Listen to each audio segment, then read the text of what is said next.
Welcome all of you to my video. In this video we are going to see chapter 8 statistics and probability example 8.2. Find the range of the following distribution. அப்படி distribution கொடுத்திருக்காங்க. So இதில் நம்ம range calculate பண்ணணும். So உங்களுக்கு range formula தெரியும். range என்பது L minus S, வேறு L வந்து largest value, S வந்து smallest value. ஸோ இப்போ நம்மளுக்கு வந்து இங்கே டிஸ்ட்ரிபியூஷனாகவே கொடுத்துட்டாங்க. டிஸ்ட்ரிபியூஷன் மீன்ஸ் டேபிள்ஸாகவே கொடுத்துட்டாங்க. ஸோ இதில் எப்படி கண்டுபிடிக்கணும் பாருங்கள். இப்போ நம்மளுக்கு எதில் கண்டுபிடிக்கணும்னா in terms of range நம்ம கண்டுபிடிக்கணும். ஸோ எந்த நம்பர்ல பார்க்கணும், மேலே உள்ளதில் பார்க்கணும், ஏஜ். ஸோ ஏஜில் நம்ம ரேஞ்ச் பார்க்க போகிறோம்.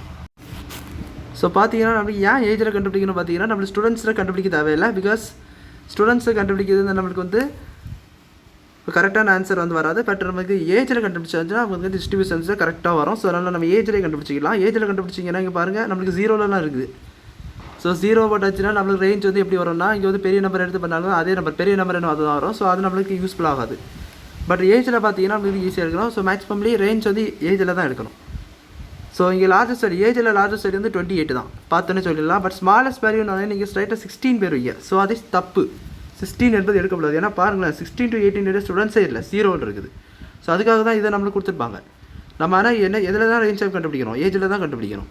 ஸோ அதனால தான் இது கொடுத்துருப்பாங்க. ஸோ இது வந்து கண்டுபிடிக்க இந்த ஒரு ஐடென்டிட்டியை பெறதுக்காக தான் 18 யூஸ் பண்ணதுக்காக தான் இது சொல்லி 0 சொல்லிட்டு இந்த நம்பர் ஆஃப் ஸ்டூடெண்ட்ஸ் இன்ஃபர்மேஷன் வந்து கொடுத்துருக்காங்க. ஸோ நான் என்ன பண்ணணும்னா 18 தான் யூஸ் பண்ணணும். ஸோ 18 ஏன் யூஸ் பண்ணணும் உங்களுக்கு புரிஞ்சிருக்கும். 16 யூஸ் பண்ணக்கூடாது. 0 ஸ்டூடெண்ட்ஸ் இருக்காங்க. 16 to 18 இயர் ஸ்டூடெண்ட்ஸ் வந்து இல்லவே இல்லை. அப்படி இருக்க அது வந்து நம்மளுக்கு ஸ்டூடெண்ட்ஸே இல்லைன்னா அது நம்மளுக்கு எப்படி இருக்க முடியும். ஸோ அதனால் 16 to 18 உள்ள எடுக்க முடியாது. 18 தான் உடனே சின்னது பார்த்தீங்கன்னா ஸ்டூடெண்ட்ஸ் இருக்கிறதுல சின்னது வந்து 18. ஸோ அதனால் 18 எடுக்கணும். 18 எடுத்திங்கன்னா 10 இயர்ஸ். 28 minus 10 வந்து 10 இயர்ஸ்.